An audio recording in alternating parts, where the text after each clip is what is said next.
it's not uncommon for us to get fooled by people, situations, and later on when we look back, we wonder how is it that we got fooled so easily. And one of the reasons for that is lack of awareness of the surroundings. And the second one is our inability sometimes to recollect past experiences and the conclusions that we drew from those experiences. So what we'll do in this series of 4 or 5 videos is we will actually examine some of the reasons for our not being aware completely of what is happening around us, and secondly, why is it that we don't recollect things that have happened before. And if you do that, obviously you will not repeat mistakes, and one of our goals is to not to avoid making mistakes, because we are all human, we make mistakes, but we need to learn from those mistakes, and not just learn from it, but those conclusions and those lessons that we have learned need to rise up to the surface at the correct time so that I can make sure that I don't repeat it. So if you look at these couple of words in Sanskrita, we use 2 words. One is called Pragnya, the other one is called Medha. And these 2 things are very, very important attributes that a successful person needs to have. So we'll start with the first one. We'll start with this thing we call Pragnya. There's no actual real equivalent word in English for them, but the best one I can come up with is awareness. Now, awareness can happen at many different levels, because awareness is not just about knowing who is around me, what they're saying, what they're doing, and so on, but to go a little bit beyond, what these 5 sensory organs can perceive and look at the real truth. So let's look at the process first before we can figure out what problems could arise and how to deal with that. If you just look at the process of awareness, in the first place, we as human beings usually are in one of 3 states. Either we are awake, or we are sleeping, or we are dreaming. These are the 3 states that we are usually in. Now, if I have to be aware of my surroundings, obviously I need to be awake. If I'm sleeping or if I'm dreaming, I cannot be aware of what's going on. So you may say, yeah, that makes sense, but usually I am awake when things are going on. Well, I beg to differ, because what happens is that, let's look a little bit about when I say awake, what do I mean by that? If I say that I'm awake, my assumption is that all my 5 sensory organs are turned on 100%. And it's not just a question of, it's not a digital world where it's turned on or off. It could be anywhere from 0 to 100%. 0 being totally turned off to 100% being totally turned on. So it could be somewhere in between.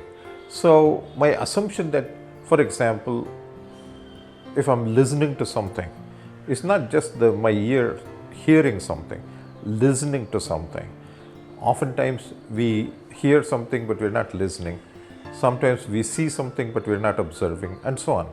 So for me to actually grasp the data completely, what's going on, one of the requirements is that all my 5 sensory organs have to be turned on. I'm not talking about how good they are, how sensitive they are.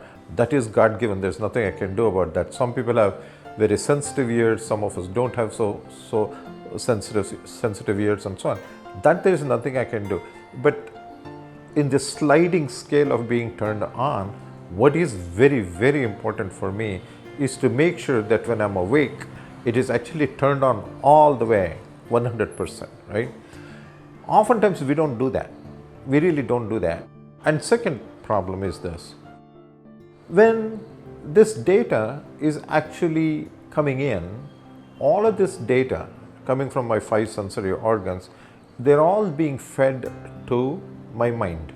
That's where what we call sensor fusion in robotics happens, So different types of data is collected by a robot, and this fusion of this data happens at the processing unit. Similarly, in our mind, all this data coming from the 5 sensory organs comes in, and that sensor fusion takes place. All this data is sort of meshed together, and then out of that certain things come out. Well, what happens in the mind, it raises questions, because anytime you have data, for it to reach a conclusion, for my mind to reach a conclusion, how is it supposed to reach a conclusion?